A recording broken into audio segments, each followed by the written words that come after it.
Gözəl insan salam. Sən abituriyentsən, buraxılış imtahanına hazırlaşırsan, ingiliscədən bir dənə essay yazacaqsan və 11-ci sinifsən. Açırsan test toplusu, 11-ci sinif test toplusu, ingilis dili. Səhifə 195-də 5-ci mətn 8-ci sual. Sualımız belədir. Meşə yanğınları nəyə səbəb ola bilər? Vodla başlayan sualların 99.9-unu D R-dan başlaya bilərsən. Yəni bu qəlibdən istifadə eləyin. Giriş verəndə direkt force fires-ə girməyə ehtiyac yoxdur. Tamammı? Yəni qabağa düşəsən. Minimum 3 cümlə istəyirək. Okay. Cümlələrin birində sualın cavabını vermək kifayət edir. Birinci cümlədə nə deyirəm? Deyirəm ki, çoxlu yanğın növləri var dünyada. Görürsünüz, D ilə başlayıram. There are many types of fires in the world. So, onlardan biri meşə yanğınlarıdır. One of them is of course forest fires. Onlardan biri əlbəttə ki, meşə yanğınlarıdır. İkinci cümlə getdi. They can cause səbəb ola bilər some serious environmental problems. Ciddi ekoloji problemlərə. 3 də getdi. 4. For example, məsələn, bəziyirik. Niyəsini də deyək. Animals and plants are in danger ya da become in danger. Heyvanlar və bitkilər təhlükədə olur. Bunun da niyəsini açaq. Because, çünki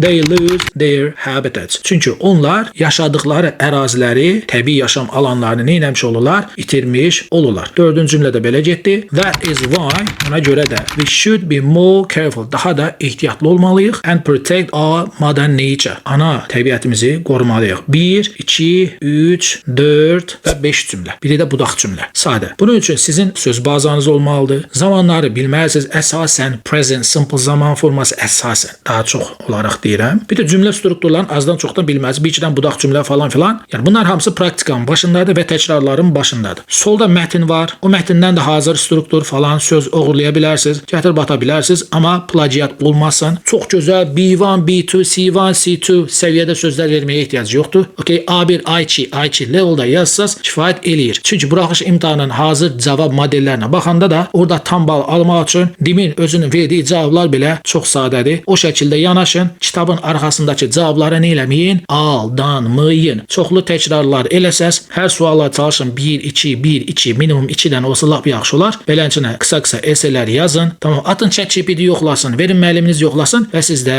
vərdiş yaransın. Belə dostum, görüşərik növbəti dərslərdə. Hələlik.